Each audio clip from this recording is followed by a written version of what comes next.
오늘 이 밤 주님께서 크신 은혜로 함께 하실 줄 믿습니다. 혹시 제 저번 설교 제목 기억하시는 분 계십니까? 네, 그런 분이 있다면 아주 무서운 분입니다. 안녕하세요 빌레몬 씨라는 설교 제목을 가지고 설교를 했었는데요. 그때 그 이후에 그렇게 인사하시는 분이 참 많았습니다. 안녕하세요 빌레몬 씨, 안녕하세요 빌레몬 씨.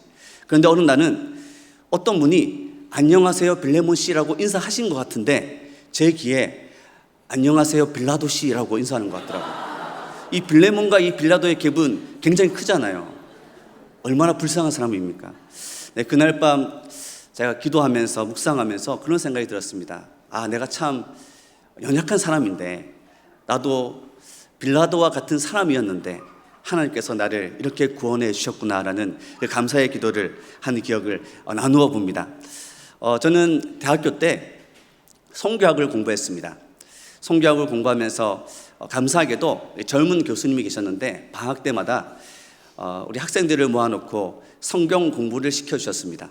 이 성경 모임 가운데 이 신대원생들도 오셔가지고 함께 공부하기도 하고 굉장히 유익한 시간이었는데 그때 성경 공부하면서 이 교수님이 이런 말씀을 해주셨어요. 제 안에 있는 인간은 절망과 교만 사이에서 왔다 갔다 한다는 그런 말씀을 해주셨습니다. 그러니까 제 안에 있다면, 제가 내 안에 있다면 나는 절망과 교만 사이에서 계속해서 살아간다는 말씀을 해 주신 것이죠. 그 가르침이 제 신앙의 표지가 되었습니다. 지표가 되었습니다. 표지와 지표 굉장히 다른 말인데 네, 지표가 되었습니다.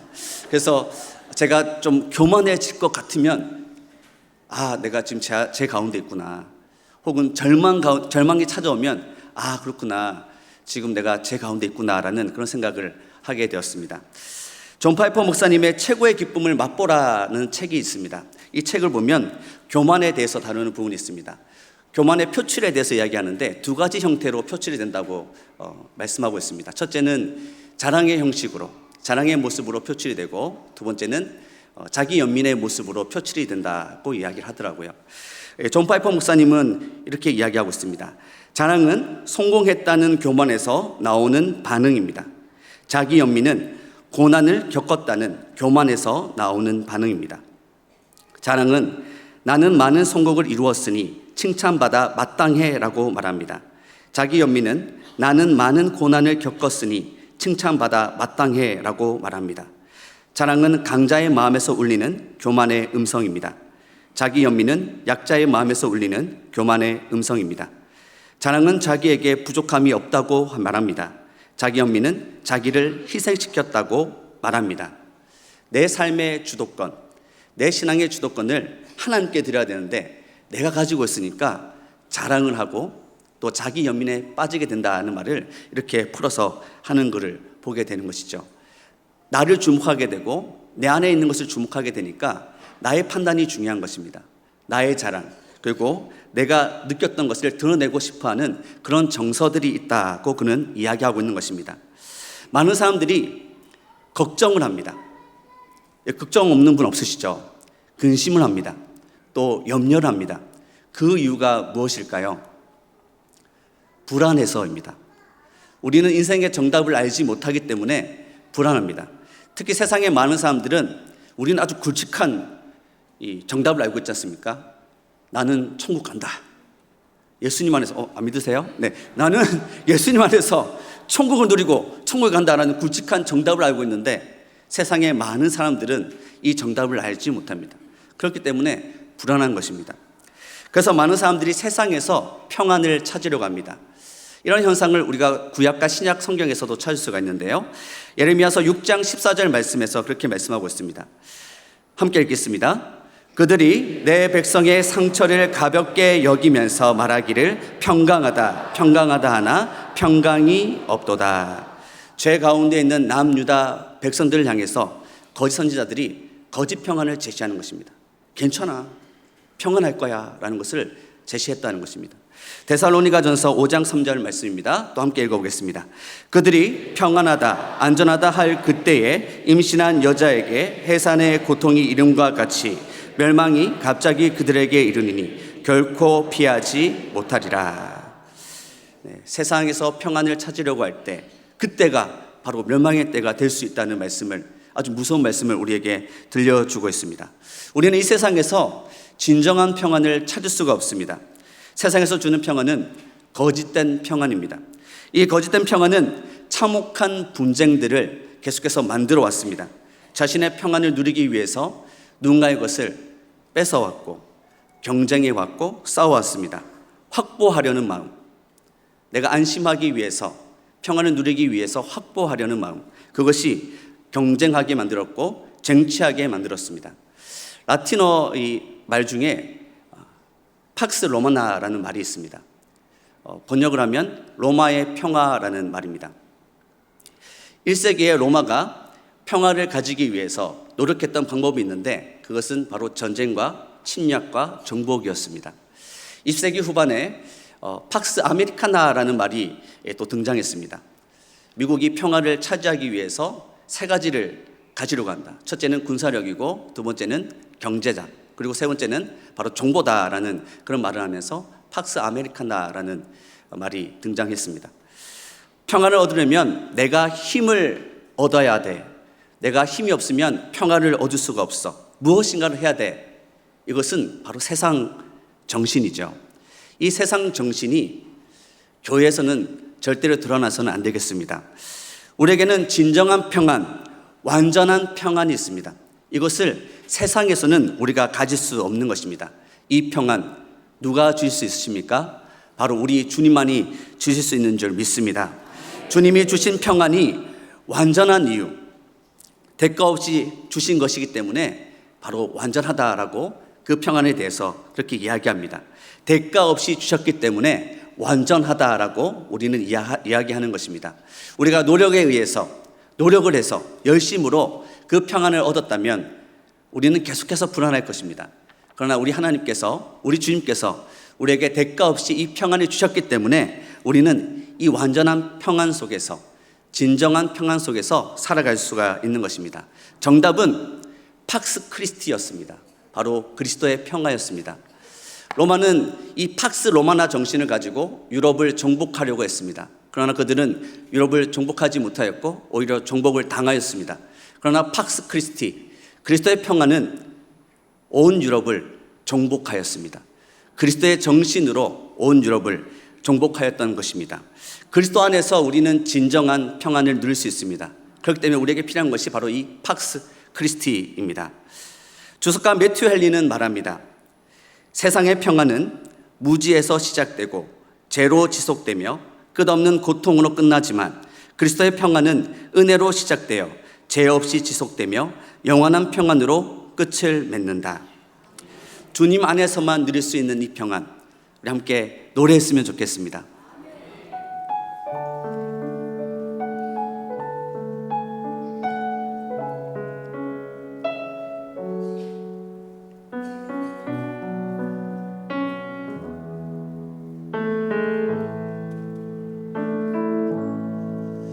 평안을 너에게 주노라. 세상이 줄 수 없는, 세상이 알 수도 없는 평안,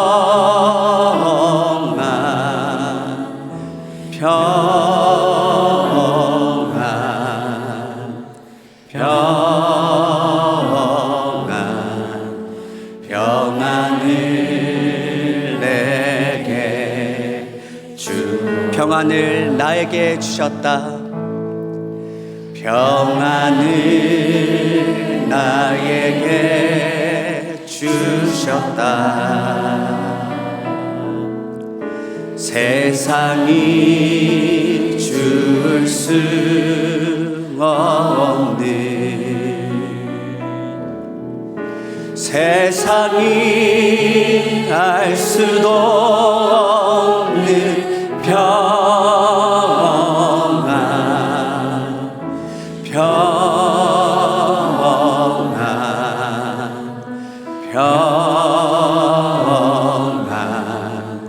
평안을 내 주셨다. 내 평생에 가는 길 순탄하여 늘 잔잔한 강 같든지 큰 풍파로 무섭고 어렵든지 나의 영혼은 늘 편하다.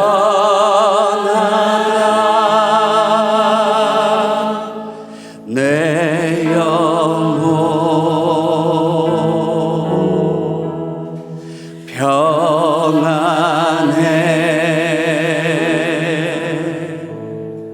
내 영혼 내 영혼 평안해.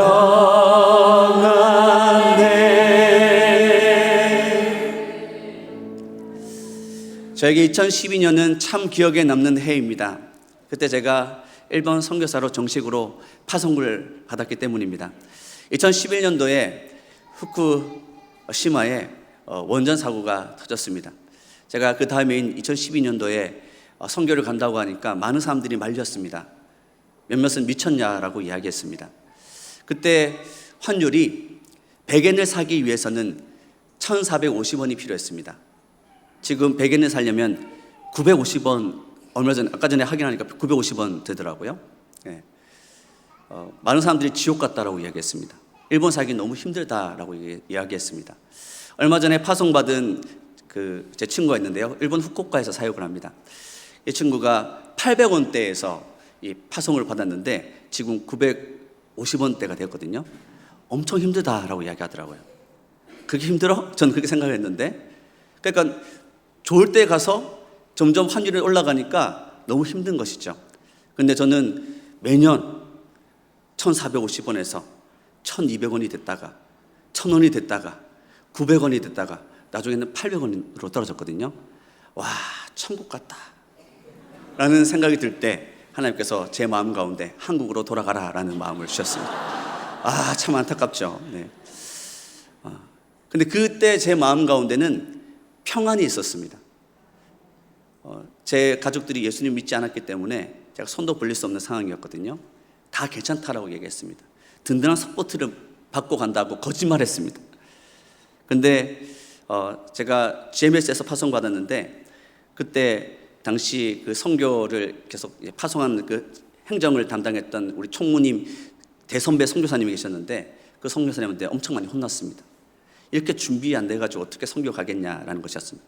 다른 건 다 준비가 되었는데 후원금이 준비가 안 된 것이죠. 남들이 받아서 가는 후원금의 반도 안 되는 금액을 가지고 제가 그것도 일본에 간다고 하니까 그 총무 선교사님이 굉장히 저를 혼냈습니다. 근데 여차저차 해가지고 하나님의 은혜인지 나를 몰아세우신 것인지 모르겠지만 제가 선교를 가게 되었고 선교지에서 정말 행복한 나날을 보냈습니다. 아, 한국에 돌아가기 싫다 싶은 그 마음이 들 정도로 행복한 나날을 제가 보냈습니다. 그런 마음이 들어서 이제 저를 보내시더라고요. 그런데 이런 평안이 계속해서 지속되어져 왔습니다. 제가 나중에는 결혼을 하게 되는데 제가 2015년도에 결혼을 했습니다. 2015년 6월 달에 결혼했는데 그때 결혼 당일에 제가 돈이 없어가지고 300만 원을 꾸었어야 됐습니다. 친한 우리 목사님이 대출을 받아가지고 저한테 300만 원을 빌려줬습니다. 그때에도 하나님께서 제 마음 가운데 평안을 더해주셨습니다. 그리고 제가 믿음으로 아멘 하였을 때 저희 누나가 딱 300만 원을 저렇게 주었습니다. 그래서 그 300만 원을 딱 갚고 결혼식을 진행할 수가 있었는데 참 감사한 은혜죠. 참 생각해보니까 제가 사실 저는 한 이맘때쯤 지금 제 나이 때쯤 결혼할 것이라 생각했는데 하나님 은혜로 제가 10년 전에 제가 결혼을 했더라고요. 얼마나 감사한지. 네, 그때 당시에 일본인 목회자 한 두세 분께서 이 자매 괜찮은데 한번 만나보지 않겠냐고 저한테 그렇게 얘기했는데 제가 다 싫다고 괜찮다라고 얘기했거든요. 그런데 갑자기 하나님께서 콩깍지가 시게 하시더니 기가 막히고 코가 막힌 스토리가 있는데 다음 기회에 제가 들려드리도록 하겠습니다. 네. 선교지에서 한국에 돌아올 때에도 제가 빈털터리였거든요. 그때 제 아내가 꽁쳐둔 그 300만 원을 가지고 겨우 제가 차량을 구입해서 탈 수가 있었는데, 그때도 하나님은 제 마음 가운데 평안을 허락해 주셨습니다. 경주에서 8년을 사역하고 목포에 내려올 때도 하나님께서 정말 아름다운 곳에 보내시는구나. 제가 택시를 타고 면접을 보기 위해서 교회를 딱 오는데 교회 바로 앞에 맥도날드가 있더라고요. 저는 이 경기도에서 맥도날드에 가기 위해서 15분 동안 차를 타고 갔어야 됐거든요. 이런 말은 하면 안 되는데, 은혜가 안 되는데, 어쨌든 너무 은혜다. 하나님께서 내 마음 가운데 기쁨을 주시는구나라는 그런 확신을 가지고 제가 오게 되었습니다. 날마다 우리에게 평안을 주시는 하나님, 우리 하나님은 찬양 받으시기에 합당하신 우리 하나님이신 줄 믿습니다. 3월 첫 주 우리 담임 목사님 설교를 들었는데, 그때 담임 목사님께서 감사는 밥이다 라는 그 책의 저자인 미즈노 겐조라는 분의 이야기를 전해주셨습니다. 그때 굉장히 감동이었는데요. 이분이 뇌성마비 장애인이시잖아요. 그리고 시인이시잖아요. 그분은 말도 못하시고 눈은 깜빡일 때마다 어머니께서 그 글을 받아 적어서 이제 시를 완성을 하고, 이분이 11살 때 뇌성마비가 왔더라고요. 그때부터 말도 못하고 제대로 움직이지도 못하는 그런 삶을 살았는데, 15살에 목사님의 복음을 듣고 성경을 읽다가 예수님을 믿게 되었다고 하더라고요. 그리고 성령 충만을 경험하면서 이분에게 가장 먼저 들었던 그 마음에 기제가 있었는데, 그것이 바로 하나님의 평안이었다라고 고백하고 있었습니다. 이분의 시를 보니까 슬픔이여라는 시가 있었습니다. 제가 한번 읽어드리겠습니다. 슬픔이여, 슬픔이여, 정말 고맙구나. 네가 오지 않았다면, 강해지지 않았다면 나는 지금 어떻게 됐을까? 슬픔이여, 슬픔이여, 네가 나를 이 세상에는 둘도 없는 커다란 기쁨과 변하지 않는 평안이 있는 예수 그리스도의 곁으로 데려다 주었기 때문이야. 이 변하지 않는 평안, 우리에게도 주신 줄 믿습니다. 성령께서 우리 안에 들어오실 때 그냥 들어오시지 않고 양손에 보물을 가득 안고 오셨습니다. 그 중에 하나가 바로 이 평안입니다. 세상이 줄 수 없고 만들어낼 수 없는 이 평안을 우리에게 주셨습니다. 근데 우리가 이 평안을 발견하기 위해서 필요한 것이 있는데, 그것은 바로 복음의 빛입니다.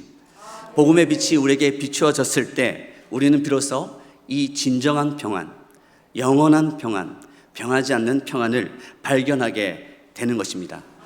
내 안에 있는 이 보물, 평안, 우리는 발견하고 누릴 수 있습니다. 이 평안은 어떠한 평안일까요? 요한복음 14장 27절 말씀, 오늘 본문 말씀인데요. 우리 한 번 더 다 같이 한번 읽어보겠습니다.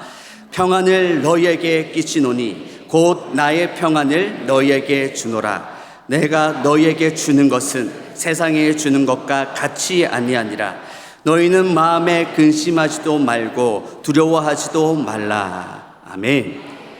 우리 예수님께서 우리에게 평안을 주셨는데 어떤 평안을 주셨느냐? 나의 평안을 주셨다라고 말씀하고 있습니다. 이 평안이 어떤 평안이죠? 주님이 십자가에 달리셨을 때 누리셨던 바로 그 평안입니다. 세상은 줄 수 없고 세상이 빼앗을 수 없는 그 평안을 우리 주님이 우리에게 주신 줄 믿습니다. 네, 말씀을 정리하도록 하겠습니다. 많은 사람들이 절망과 교만 가운데 살아가고 있습니다. 혹은 자랑과 자기 연민 가운데 살아가고 있습니다. 그리고 누구에게나 이 불안한 마음이 있습니다. 이 불안 때문에 누구는 걱정을 하고 누구는 근심을 하고 누구는 염려를 합니다. 세상에 많은 사람들이 평안을 얻기를 원하지만 평안을 얻지를 못합니다. 그 답을 자신에게서 찾고 세상에서 찾기 때문에 그들은 평안을 발견할 수가 없습니다. 우리 주님은 이 평안 대가 없이 우리에게 주셨습니다. 우리는 이 평안을 찾을 수 있고 누릴 수 있는데, 그것은 복음의 빛이 우리에게 비쳤을 때 우리는 비로소 이 평안을 찾을 수가 있습니다. 여러분, 이 평안을 발견하셨습니까? 이 평안을 발견하고 누리는 우리 모두가 되었으면 좋겠습니다. 이 평안이 우리 가정, 또 우리 가정을 넘어서 이 지역과 민족과 열방을 살리는 평안이 될 줄 믿습니다. 오 주님, 우리 가운데 평안을 주시옵소서. 주님만이 줄 수 있는 그 평안을 우리에게 주시옵소서. 함께 찬양으로 나아가겠습니다.